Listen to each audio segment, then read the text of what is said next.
ప్రేక్షకులకు స్వాగతం. నమస్కారం. మతి భ్రమించిన జగన్మోహన్ రెడ్డి 11 సీట్లతో పూర్తిగా స్పృహ కోల్పోయి చెప్పిన అబద్ధం చెప్పకుండా 2.5 గంటలు అబద్ధాలు వల్లి వేస్తూనే ఉన్నాడు. ఎవడికో పుట్టిన బిడ్డ నా బిడ్డ అనుకుంటూ ఆయన మాట్లాడిన తీరుని ప్రజలంతా ఆక్షేపిస్తున్నారు. వింతగా చూస్తూ వింటున్నారు. ఆ జగన్ రెడ్డి ప్రెస్ మీట్ మీద విశ్లేషించడానికి మనతో కూడా ఉన్నారు సోషల్ యాక్టివిస్ట్ శ్రీలీల గారు. వారిని అడిగి మరిన్ని విశేషాలు తెలుసుకుందాం. నమస్తే. నమస్తే అండి.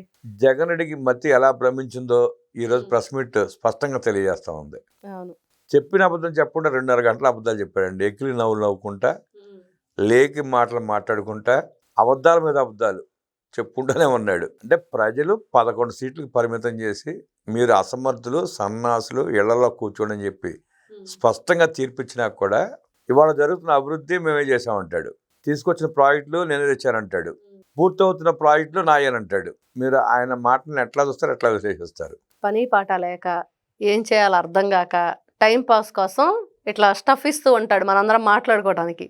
పనిలో పనిగా ఆయనే నేను పనికిరాని వాడిని అని చెప్పి ఇంకోసారి భారీ బహిరంగ సభలో చెప్పినట్లుగా ప్రెస్ మీట్ ముందు చెప్పేసి వెళ్ళిపోతాడు. నేను అసమర్థులను ఎప్పటికప్పుడు నిరూపించుకుంటాడు. అది ఆయన ప్రెస్ మీట్. ఇక్కడ ఒకటేనండి, ఆయన చెప్తున్నాడు నారా చంద్రబాబు నాయుడు గారిని చూసి కంపెనీలు వెనక్కి పోతున్నాయి అని ఒక మాట అన్నాడు. అయితే కుటుంబ ప్రభుత్వం అధికారంలోకి వచ్చాక నారా చంద్రబాబు నాయుడు గారు, మంత్రి లోకేష్ గారు వేరే స్టేట్స్కి వెళ్ళారు. అన్ని చోట్ల కూడా మా రాష్ట్రానికి రండి, కంపెనీలు పెట్టండి, మా యువతకి ఫ్యూచర్ మీరు వచ్చి పెడితే బాగుండిద్ది అని చెప్పేసి కోరారు. అప్పుడు వాళ్ళు ఒక మాట అడిగారు. బాగుందండి, నారా చంద్రబాబు నాయుడు గారు అంటే ప్రపంచవ్యాప్తంగా విజనరీ లీడర్ అని చెప్పేసి ఉంది, ఆయన అంటే గౌరవం, ఆ రాష్ట్రం చేసుకున్న అదృష్టం ఆయన ముఖ్యమంత్రిగా ఉంటాం, అన్నీ ఓకే, కానీ మీరు ఒక హామీ ఇవ్వాలి మాకు.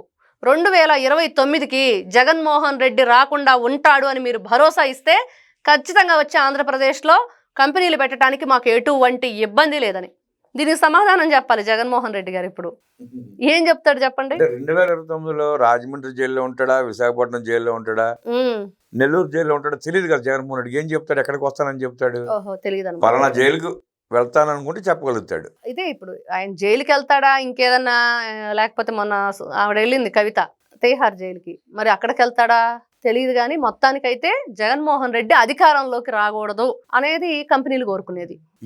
ఈడీ వేసిన ఛార్జ్ షీట్ల ప్రకారం వాడు స్పష్టంగా తీర్పులు, అదే ఆ జడ్జిమెంట్ వచ్చే ప్రక్రియ ఉంటే, ఇది ఇన్వెస్టిగేషన్ చేసే ఉద్దేశం ఉంటే జగన్మోహన్ రెడ్డి కూడా తిహార్ జరిగి వస్తాడు ఖచ్చితంగా.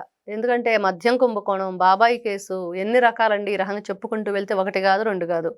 మరి ఇట్లాంటి వ్యక్తి బెయిల్ మీద 12 సంవత్సరాలు 13 సంవత్సరాలుగా తిరుగుతూ కనిపించిన చోటల్లా రాష్ట్రాన్ని లూటీ చేసేసి 30 సంవత్సరాలు వెనక్కి తీసుకువెళ్ళి చేయని అరాచకాలే కానీ, అసలు చేసిన అరాచకాలే కానీ చేయనీలేవు. ఎక్కడ చూసుకున్న మీరు రాష్ట్రంలో అన్ని అరాచకాలు సృష్టించి తల్లిని చెల్లిని కూడా బయటికి నెట్టేసి తండ్రి లేని పిల్లాడిని అని చెప్పుకుంటూ బాబాయి గొడ్డల పోటుతోటి నారాసుర రక్త చరిత్ర అని చెప్పేసి మరి నేను చరిత్ర సృష్టిస్తానంటూ వచ్చాడు. ఏం చరిత్ర సృష్టించాడంటే ఇదిగో ఇట్లానే రప అనే చరిత్ర సృష్టించడానికి నాంది పలికాడు.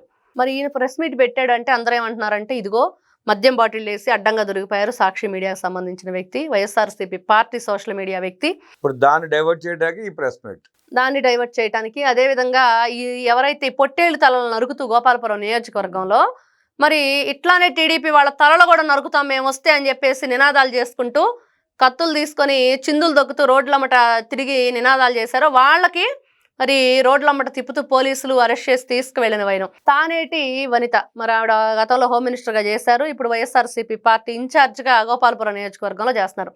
ఆవిడే స్వయంగా వాళ్ళందరినీ కూడా తీసుకొని వచ్చి జగన్మోహన్ రెడ్డి గారికి పరిచయం చేయటం, మరి ఆయన నేనున్నాను మీ ఇష్టం రెచ్చిపోండి అన్నట్లు భరోసా ఇవ్వటం. మరి ఇవన్నీ కూడా జనంలోకి వెళ్లకుండా ఉండాలి, నేను వెనకుండి ఈ విధంగా చేస్తూ ఉన్నానని చెప్పి తెలియకూడదని చెప్పేసి ప్రెస్ ముందుకు వచ్చి ఇట్లాంటి మాటలు, ఇట్లాంటి కళ్ళబుల్లి కబుర్లు చెప్తూ, కాకమ్మ కథలు చెప్తూ, పనిలేని వాడు పిల్లల గొరిగాడు అన్నట్లుగా ఇట్లాంటి వ్యవహారాలు తప్పించి జగన్మోహన్ రెడ్డి గారు ఒక్క మాట నిజం ఉందా అంటే సత్యహరిశ్చంద్రుడి వెంట అబద్ధం రాదు, వీళ్ళ నోటి వెంట నిజం రాదు. ఇదే సత్యం. ఈ రోజున వైఎస్ఆర్సీపీ పార్టీ వాళ్ళు ఏ మాట మాట్లాడినా, భూమన కరుణాకర్ రెడ్డి ఆయన ఇటువైపు వైఎస్ జగన్మోహన్ రెడ్డికి ఆ అనుచరుడు, ఆయన సహచరుడు, ఈ రోజున పట్టుబడిన వ్యక్తులు వాళ్ళందరూ కూడా ఎంత గొప్పగా అక్కడ మరి ఆ బాటిల్స్ పెట్టారు, వీడియోలు తీశారు, సోషల్ మీడియాలో వైరల్ చేశారు. ఇక్కడ ఇంకో అనుమానం కూడా వస్తుందండి. మరి సుబ్బారాయుడు గారు ఉన్నారు అక్కడ, మరి ఆ పోలీస్ ఆఫీసర్, ఆయన మీద కూడా నింద వేయటానికి పోలీస్ స్టేషన్కు దగ్గరగా వేశారా? పోలీసులే స్వయంగా సరఫరా చేశారని. అసలు ఇంతకీ విషయం ఏంటంటే భూమన కరుణాకర్ రెడ్డి నా మనుషులు 2000 మంది ఉన్నారని చెప్పాడు కదా. మరి మనం ఒక చిన్న బ్యాగ్ తీసుకొని వెళ్తుంటేనే సెక్యూరిటీ కొండ వరకు అన్నీ కూడా చెక్ చేస్తారు. మరి ఇన్ని బాటిళ్లు తీసుకెళ్తుంటే ఎవరు అనుమతి ఇచ్చారు కొండ మీదకి? మరి ఎవరి మనుషులు? ఈ రోజున మా ఓటర్లు వేరే, మా మనుషులు వేరే అని చెప్పుకుంటూ వీళ్ళు పదే పదే మనకు చెప్తూనే ఉన్నారు మీరు జాగ్రత్తగా ఉండండి అని. మరి జాగ్రత్త పడకపోవటం వల్ల ఈ రోజున ఏం జరిగింది? మరి ఇన్ని రకాలుగా రాష్ట్రంలో వీళ్ళు ఒక రావణ కాష్టంలా తయారు చేయటమే కాకుండా ఇప్పటికి కూడా ఇంకా కులాల పేరుతోటి, మతాల పేరుతోటి, ప్రాంతీయ విభేదాలతోటి నిన్న ఈ డ్రామా ఆడారు, రాయలసీమ డ్రామా. అది ఎక్కడా కూడా సక్సెస్ అయ్యింది లేదు. ఎవరు నమ్ముతారు? ఎన్టీ రామారావు గారు నీళ్లు తెచ్చారు, చంద్రబాబు నాయుడు గారు నీళ్లు తెచ్చారు, తెలుగు గంగను ఎవరు తీసుకొచ్చారు, తమిళనాడుకి నీళ్ళు ఎవరు ఇచ్చారు, ఇన్ని రకాలుగా చరిత్ర మనకు చూపిస్తుంటే రాయలసీమకి సాగునీటి ప్రాజెక్టులు తీసుకొచ్చిందే టీడీపీ ప్రభుత్వం. ఆనాడు ఎన్టీఆర్, ఇప్పుడు చంద్రబాబు నాయుడు గారు. అవును, వీళ్ళ అబ్బా కొడుకులు చేసింది ఏమి లేదు, శూన్యం. అక్కడ ఆఖరికి పులివెందులకు కూడా మంచి నీళ్లు ఇవ్వలేని అసమర్థులు వీళ్ళు. ఈ రోజునండి గ్రీన్ సిటీకి సంబంధించి ఇన్ని వేల కోట్లు, ఇదిగో ఇట్లాంటి హరితవనాలను తయారు చేస్తామనో, పార్కులు చేస్తామనో, బెంచీలు వేస్తామనో, కడప దీనికి సంబంధించి పులివెందులకి ఇప్పుడు డబ్బులు కొట్టేశారు. అది కూడా బయటకు రావాలి, దాని మీద కూడా ఇన్వెస్టిగేషన్ నడుస్తుంది. మరి ఇన్ని రకాల నుంచి ప్రజలకు తెలియకుండా మరి మనం తప్పించుకోవాలంటే ఏంటంటే ప్రెస్ మీట్ పెట్టాలి. ఈయన ప్రెస్ మీట్ అనే ముసుగులో ఇవన్నీ పోతాయి అనుకుంటున్నాడు. ప్రజలందరూ చూస్తూనే ఉన్నారు, ప్రతి ఒక్కటి గమనిస్తూనే ఉన్నారు. ఈ రోజున 11 వచ్చినాయి, రేపు అవి కూడా రావు జగన్మోహన్ రెడ్డి గారికి. ఆ రాయలసీమ లిఫ్ట్ ఇరిగేషన్ ప్రాజెక్ట్ గురించి పచ్చబద్దాలు చెప్పుకొచ్చాడు. ఆ పక్కనే మొచ్చిమోరు అన్ని ప్రాజెక్టులు తీసుకొస్తే చంద్రబాబు నాయుడు గారు దాన్ని పూర్తి చేయకుండా, దాని ద్వారా నీళ్లు ఇస్తే ఎక్కడ రాయలసీమ సస్యశ్యామలం అవుతుందన్న బాధతో కేసీఆర్ చెప్పుడు మాటలు విని కేసీఆర్ కోసం రాయలసీమ లిఫ్ట్ ఇరిగేషన్ ప్రాజెక్ట్ మొదలుపెట్టాడు. అది ఎలాగో తెలుసు, అది ప్రారంభం కాదు, ముందే కేసీఆర్ ఆపిద్దామని ప్లానింగ్ తోనే దాన్ని మొదలుపెట్టారు. అలాగే ఆయన శంకుస్థాపన చేశాడు, 900 కోట్లు దాటి తినేశాడు, మింగేశాడు. అసలు డిపిఆర్ కూడా కాకుండా ఎన్జిటీలో కేసులు పడి కేసీఆర్ కేసులు వేపించాడు, దాన్ని ఆపేశారు ప్రాజెక్టుని. ఇప్పుడు హరీష్ రావు వీడియో వైరల్ అవుతుంది కదండి, ఇదిగో ఇది ఫలానా ఇయర్లో జగన్మోహన్ రెడ్డి అధికారంలో ఉన్నప్పుడే వాటర్ ప్రాజెక్టు సంబంధించి వాటర్ అంతా కూడా ఆపేసింది అనేది.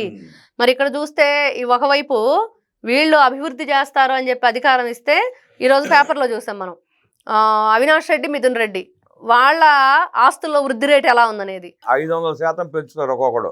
ఒక 474, ఒక 550, ఇంక ఇష్టానుసారంగా వాళ్ళు పెంచుకుంటూ పోయారు. అంటే రాష్ట్ర అభివృద్ధి అంటే జగన్మోహన్ రెడ్డి గారు కూడా పెంచుకుంటూ పోయారు 250. మరి దానికంటే ఫాస్ట్గా వీళ్ళ ఆస్తులు ఎట్లా పెంచుకున్నారో చూసాం. రాష్ట్ర అభివృద్ధి కాదు జగన్మోహన్ రెడ్డి చేసింది, వీళ్ళ వృద్ధి పెంచాడు, వీళ్ళ ఆర్థిక వృద్ధి రేటు పెంచాడు. వాళ్ళ అభివృద్ధి దేవుడికెరుగా.